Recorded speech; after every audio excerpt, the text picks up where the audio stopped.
Selamat pagi adik-adik, selamat hari Minggu. Kembali lagi bersama kita dalam ibadah hari Minggu Persekutuan Teruna. Ibadah hari ini akan dilayani oleh ada liturgos Kak Tasya, Kak Resen, dan ada pemusik Kak Brandon dan Kak Reza. Pelayanan firman pada hari Minggu ini akan dilayani oleh Kak Diska. Ya, sebelum kita masuk ke dalam ibadah pada hari ini, adik-adik dipersilakan untuk saat teduh sejenak. Saat teduh dimulai. Saat teduh selesai. Adik-adik diundang untuk bangkit berdiri. Kita akan bernyanyi dari Gita Bakti 2, Haleluya, puji Tuhan, puji namanya.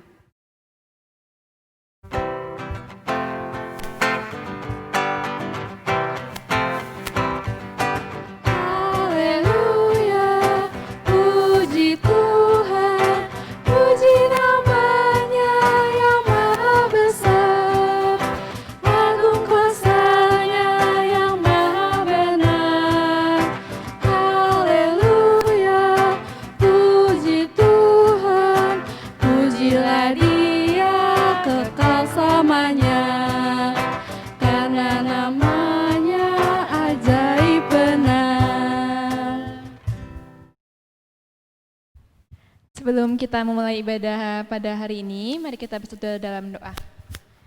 Mari kita berdoa. Tuhan Yesus adalah yang baik, Allah yang perkasa. Terima kasih Tuhan untuk setiap hari nafas kehidupan yang sudah Tuhan Yesus berikan untuk kami masing-masing. Tuhan Yesus berikanlah kami kesehatan. Tuhan Yesus agar kami terus bisa melakukan aktivitas kami. Tuhan, pada saat ini Tuhan kami ingin memulai ibadah kami pada minggu hari ini. Berkatilah ibadah ini agar ibadah ini berjalan dengan lancar.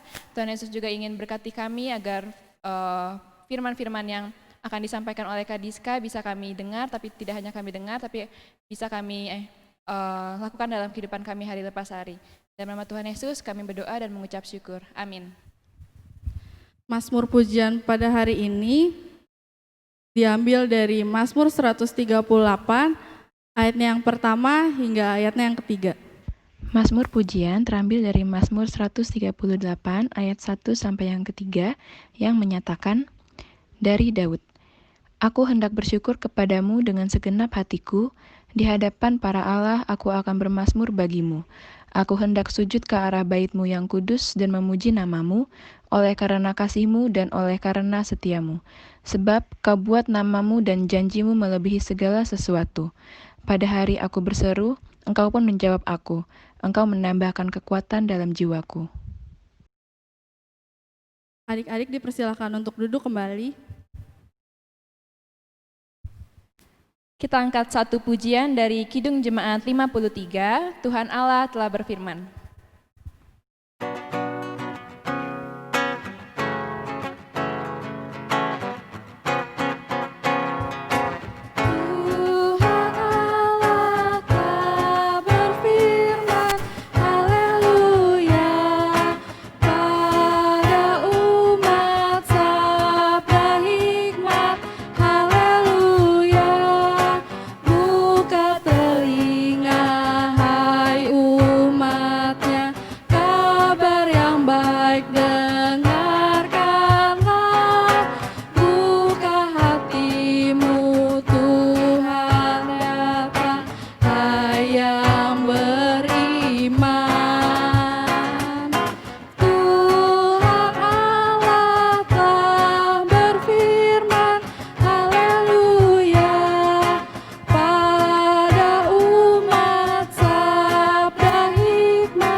Kita akan mendengarkan firman yang akan disampaikan oleh Kak Diska. Kami persilakan. Shalom, selamat hari Minggu adik-adik. Ya, hari ini kita bertemu kembali di dalam ibadah Persekutuan Teruna. Walaupun streaming, tapi kakak yakin kita masih dalam bentuk percaya dan tetap berpegang teguh bahwa janji Tuhan untuk virus corona ini akan segera hilang dan bangsa kita akan pulih dari segala penyakit yang ada. Dan saat ini kita akan mempersiapkan terlebih dahulu untuk pembacaan firman Tuhannya dari Yoel 2 ayat 28 dan 29. Sambil mempersiapkan Alkitab kita, biarkan Alkitabnya tetap terbuka dan mari kita bersatu dalam doa. Tuhan Yesus yang baik, terima kasih Tuhan untuk segala berkat Tuhan dan untuk semua anugerah Tuhan yang masih boleh kami dapat rasakan hingga hari ini. Di tengah situasi pandemi corona ini, buatlah kami tetap semakin setia dan tetap berpegang teguh pada firman Tuhan. Saat ini ya Tuhan, kami mau disegarkan kembali di dalam pembacaan firman Tuhan, biarlah Engkau memberkati setiap kami dengan curahan Roh Kudus-Mu, agar kami semua mengerti, memahami, dan bisa melakukannya di dalam kehidupan kami hari lepas hari. Inilah kami ya Tuhan, tolong ampuni segala salah dan dosa kami, di dalam nama Tuhan Yesus kami sudah berdoa. Amin. Oke, kita kembali buka untuk Alkitabnya. Terambil dari Yoel 2 ayat 28 dan 29 yang berbunyi demikian. Kemudian daripada itu akan terjadi bahwa aku akan mencurahkan rohku ke atas semua manusia. Maka anak-anakmu laki-laki dan perempuan akan bernubuat. Orang-orangmu yang tua akan mendapat mimpi. Teruna-terunamu akan mendapat penglihatan-penglihatan. Juga ke atas hamba-hambamu laki-laki dan perempuan akan kucurahkan rohku pada hari-hari itu. Oke, adik-adik yang berbahagia adalah kita semua anak-anak Tuhan yang merenungkan firman Tuhan siang dan malam. Dari pembacaan Yoel kali ini, di Yoel 2 ayat 28-29, Nabi Yoel ini menceritakan tentang bagaimana hari Tuhan yang akan terjadi untuk bangsa Israel. Jika kita lihat memang agak lebih susah untuk dibaca hanya 2 ayat ini sesuai judul perikopnya yaitu hari Tuhan. Tapi kalau kita mau tarik lagi dari pasal 2 di ayat 1 sampai 11, Nabi Yoel ini menceritakan bahwa hari Tuhan sudah dekat. Dan diharapkan atau sudah dapat dipastikan bahwa semua bangsa pasti akan gentar, pasti akan takut akan datangnya hari Tuhan ini. Mungkin kita masih bertanya-tanya, kapan sih hari Tuhan untuk kita sendiri? Tapi untuk Nabi Yoel ini dia memberitahukan bahwa hari Tuhan akan segera datang untuk bangsa Israel. Dan di ayat 12 sampai 17, kalau bisa adik perhatikan, Nabi Yoel memberikan seruan untuk bertobat. Yang sebelumnya bangsa Israel sangat bebal, susah diatur, sangat penuh dengan dosa. Nabi Yoel ini memberitahukan bahwa semua bangsa Israel harus segera bertobat. Bertobatnya dengan cara apa? Bisa dilihat di ayat 12. Berbaliklah kepadaku dengan segenap hatimu. Bangsa Israel juga harus berpuasa, menangis, bahkan mengaduh kepada Tuhan. Ini adalah seruan bertobat dari Nabi Yoel sendiri untuk bangsa Israel. Setelah itu, di 18 sampai 27 ayatnya adalah menceritakan tentang janji Tuhan kepada bangsa yang bertobat. Siapa bangsanya? Ya bangsa Israel. Selain diminta untuk bertobat, bangsa Israel juga diberikan janji bahwa begini loh, kalau misalkan kalian bertobat, akan ada janji Tuhan yang diberikan oleh Tuhan untuk semua yang mengasihi dan berpegang atau berbalik lagi kepada janji Tuhan. Janji Tuhannya seperti apa? Diberitahukan di ayat 18 sampai 27. Tuhan itu berbelas kasih kepada setiap manusia yang bertobat dan menyesal atas dosanya. Jadi jangan hanya bertobat, tapi kita juga harus menyesal bahwa di masa lalu kita pernah loh melakukan hal-hal yang tidak berkenan di hadapan Tuhan. Sama seperti bangsa Israel. Bangsa Israel juga sebelumnya pernah melakukan dosa yang sangat-sangat tidak disukai oleh Tuhan. Untuk itu Tuhan memberikan janji bahwa tidak akan ada celah lagi yang diberikan oleh bangsa Israel. Celahnya seperti apa? Contohnya secara fisik. Secara fisik itu yang seperti adik-adik ketahui di minggu lalu bahwa Kak Anes menceritakan apa? Iya, menceritakan tentang tulah belalang. Tulah belalang itu memang lebih mengenakan untuk atau lebih menjangkiti tanaman-tanaman, tapi seperti virus corona, dia itu tidak hanya berdampak untuk tanaman aja, tapi dia bisa berdampak ke seluruh habitat manusia, hewan, tumbuhan, bahkan lingkungan. Kenapa? Karena kalau misalkan tanaman rusak semuanya, manusia tidak dapat sumber makanan, hewan tidak dapat sumber makanan. Nah, itu yang dijanjikan oleh Tuhan bahwa semua yang terjadi dulunya di bangsa Israel sebagai tulah, sebagai hukuman dari Tuhan itu tidak akan ada lagi. Dan setelah itu yang kita baca di ayat 28 sampai 29, Tuhan menjanjikan bahwa Dia akan datang. Dari yang sebelumnya bangsa Israel serba kekurangan, Tuhan menjanjikan bahwa bangsa Israel akan diberikan kelebihan. Kelebihannya dalam bentuk apa? Yaitu tadi tidak ada celah lagi, bangsa Israel akan kaya secara fisik, akan terpenuhi semua kebutuhannya. Dan Tuhan juga menjanjikan janji rohani. Janji rohani seperti apa sih? Tadi sudah kita bahas untuk janji Tuhan secara fisik. Dan kalau janji Tuhan secara rohani, yaitu tadi roh Tuhan yang akan diberikan kepada masing-masing manusia yang ada di muka bumi ini. Sama seperti bangsa Israel, Tuhan mengingatkan bahwa curahan roh Tuhan ini akan mengingatkan dan membantu manusia untuk lebih percaya bahwa Tuhan itu hadir dan ada di tengah-tengah manusia.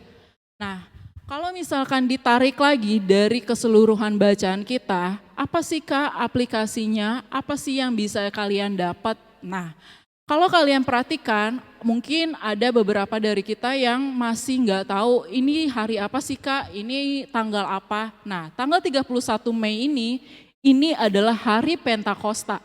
Pentakosta itu apa? Ada yang tahu? Nah, Pentakosta itu adalah hari ke-50 atau kita bisa kenal juga hari turunnya Roh Kudus. Hari ke-50 dari hari kematiannya Tuhan Yesus. Nah, kalau misalkan kita lihat lagi, hari turunnya Roh Kudus ini fungsinya apa sih? Yaitu tadi Tuhan sudah rela mati, Tuhan sudah bangkit, tapi Tuhan tidak melupakan manusia loh. Tuhan itu memberikan Roh Kudus sebagai teman, sebagai sahabat kita. Jadi walaupun Tuhan sudah naik ke surga, di muka bumi ini Tuhan masih ada dalam bentuk apa? Yaitu tadi Roh Kudus. Dan kalau misalkan kita tahu juga Roh Kudusnya itu fungsinya apa sih? Mungkin dari kita kalau misalkan nggak ngeliat bentuk dan rupa dari suatu hal, apalagi Roh Kudus, kita nggak pernah bisa lihat bentuknya itu seperti apa. Bahkan mungkin kita taunya simbol-simbolnya itu hanya api, burung merpati, atau yang lain sebagainya yang kita tahu. Tapi Roh Kudus ini sebenarnya lebih ke dalam diri kita masing-masing, ada di hati kita. Nah, fungsinya Roh Kudus itu yang pertama, tanda Tuhan berkenan dan mau hadir di tengah umatnya. Fungsinya apa tadi? Tuhan berkenan dan mau hadir di tengah umatnya. Tuhan udah rela mati, udah rela bangkit. Nah, Roh Kudusnya ini tetap menemani kita untuk kita melewati hari-hari kita. Itu yang pertama. Nah, kalau yang kedua, Roh Kudus ini selalu memampukan manusia untuk menjalani kehidupan sehari-hari. Bayangin kalau kita nggak ada Roh Kudus, apa yang kita mungkin lakukan di dalam kehidupan kita hari lepas hari? Bisa aja kita salah langkah, kita kembali lagi berbuat dosa. Contohnya kayak kalau misalkan masing-masing diri kita diminta berdoa, itu bukan kita sendiri yang berkata-kata, tapi di dalam roh kita, di dalam tubuh kita itu ada Roh Kudus yang memampukan untuk kita bisa berkata-kata, berdoa, berbuat baik. Itu semua turut campur tangan Tuhan dalam bentuk Roh Kudus. Nah, yang terakhir, karena kita dimampukan oleh Roh Kudus, maka kita harus bisa untuk tidak jatuh ke dalam dosa. Kayak gitu. Masa kalau misalkan udah dikasih Roh Kudus, kita udah tahu nih yang benar yang mana, yang salah yang mana. Tapi kita masih salah, masih jatuh ke dalam dosa, kan gak mungkin. Makanya Roh Kudus itu fungsinya memampukan, setelah itu kembali ke diri kita masing-masing. Apakah kita sudah mampu untuk berbuat baik dan menjauhkan segala dosa itu. Oke, nah dari keseluruhan firman ini, dari apa yang sudah kakak kasih tahu tadi, kakak sudah kasih semua tentang hari Tuhan, tentang tulah-tulah yang sudah dibahas sama Kanes di minggu lalu, tulah belalang untuk bangsa Israel, sudah ada seruan bertobat untuk bangsa Israel. Tapi jangan lupa seruan-seruan ini, janji-janji Tuhan ini itu tidak hanya khusus untuk bangsa Israel, tapi untuk kita. Bangsa Israel mungkin terkenal bebal di zaman dulu, tapi kalau kita tarik lagi, sama aja kita juga masih jatuh di dalam dosa. Untuk itu sekarang bangsa Israel zaman sekarang itu adalah kita. Apakah kita masih mau berbuat dosa, harus merasakan seperti yang bangsa Israel dulu rasakan, terlebih dahulu baru kita bertobat, atau kita mau bertobat sekarang. Jangan kalian hanya menganggap, kalau ditarik ya dari kejadian sekarang, virus corona ini, jangan menganggap corona itu hanya hal-hal yang simpel, sepele, bisa hilang dengan sendirinya. Gak kayak gitu. Ini aja bangsa Israel dengan adanya tulah belalang, dia bisa miskin, dia bisa menderita, apalagi kita yang virus corona yang tadinya kita anggap ini sepele, tadinya mungkin hanya 1-2 orang di Indonesia. Bahkan sebelumnya kita yakin dan percaya bahwa bangsa Indonesia ini tidak akan kena corona. Tapi nyatanya kena juga kan. Nah coba deh dipikir, apakah ada maksud Tuhan dari semua ini? Apakah ini sebagai petunjuk dari Tuhan bahwa kita memang harus bertobat? Apakah ini adalah petunjuk juga dari Tuhan bahwa hari Tuhan semakin dekat? Kita gak ada yang tahu. Mungkin kita akan takut hari Tuhan akan semakin dekat. Tapi jangan lupa, dari hari Tuhan itu tadi janji-janji Tuhan selalu indah pada waktunya. Ya itu aja adik-adik, terima kasih untuk waktunya untuk kita sama-sama belajar firman Tuhan dari Nabi Yoel ini. Kakak harap kita semua masih dalam keadaan sehat dan untuk kedepannya dalam aktivitas kita masing-masing kita mau bertobat, berbalik lagi kepada Tuhan. Terima kasih. Oke, kita mari tutup dalam doa, kita berdoa. Kembali kami datang ke hadirat-Mu ya Tuhan, mengucap syukur untuk firman yang sudah boleh kami rasakan, kami renungkan, kami belajar bersama-sama ya Tuhan dari bangsa Israel. Walaupun mereka berbuat dosa, tapi Tuhan menunggu untuk mereka bertobat. Tuhan mau memberikan janji Tuhan, bahwa dengan curahan Roh Kudus kami bisa dan kami dimampukan untuk berbuat baik kepada sesama kami. Di tengah virus corona ini, biarlah kami semakin bisa percaya Tuhan, bisa tahu dan bisa yakin bahwa Tuhan mempunyai segala sesuatu yang indah pada waktunya. Inilah kami ya Tuhan, tolong ampuni segala dosa kami, di dalam nama Tuhan Yesus kami sudah berdoa. Amin. Terima kasih adik-adik, sampai jumpa minggu depan. Tuhan berkati. Hari ini kita akan kembali bernyanyi dari Nyanyikanlah Kidung Baru 199, Sudahkah yang terbaik kuberikan.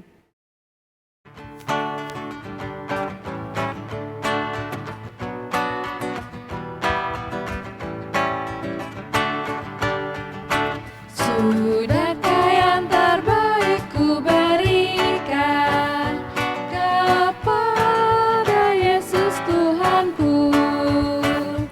Besar pengorbanannya di Kalvari, diharapnya terbaik.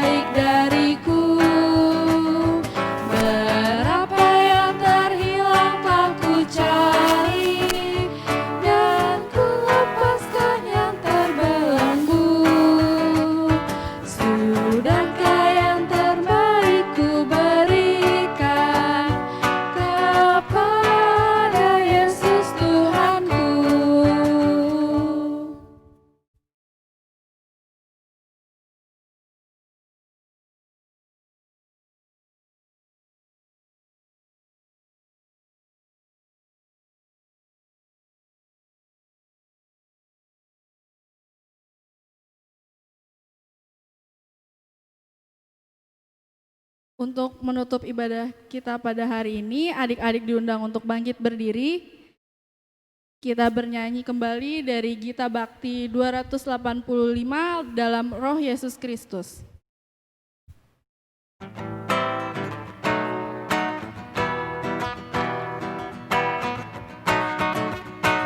Dalam Roh Yesus Kristus kita satu tetap. Dalam Roh Yesus Kristus kita satu tetap. Mendoakan semua jadi satu kelak. Biar dunia tahu bahwa kita muridnya dalam kasih tubuh Kristus yang esa. Ya, adik-adik, untuk menutup ibadah kita hari ini, mari kita bersatu dalam doa. Allah Bapa kami yang bertata di dalam kerajaan surga yang kudus, terima kasih Tuhan untuk ibadah kami yang boleh kami lakukan bersama di dalam streaming kali ini. Tapi kami tetap yakin dan percaya Tuhan, Tuhan menyatukan hati kami, Tuhan menyatukan pikiran kami. Dimanapun kami melakukan ibadah, kami yakin Tuhan hadir di tengah-tengah persekutuan kami. Terima kasih untuk firman yang sudah boleh kami renungkan bersama. Terima kasih untuk berkat Tuhan yang boleh kami rasakan.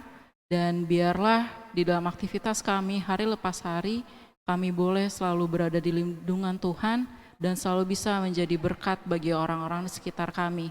Dan kami juga mau berdoa, Tuhan pulihkan bangsa kami dari virus ini. Biarlah juga kami yakin dan percaya bahwa Tuhan akan memberikan kesembuhan bagi setiap kami, setiap bangsa kami, tepat pada waktunya. Inilah kami ya Tuhan, tolong ampuni segala salah dan dosa kami, di dalam Tuhan Yesus kami sudah berdoa. Amin. Tuhan Yesus memberkati adik-adik, selamat hari Minggu.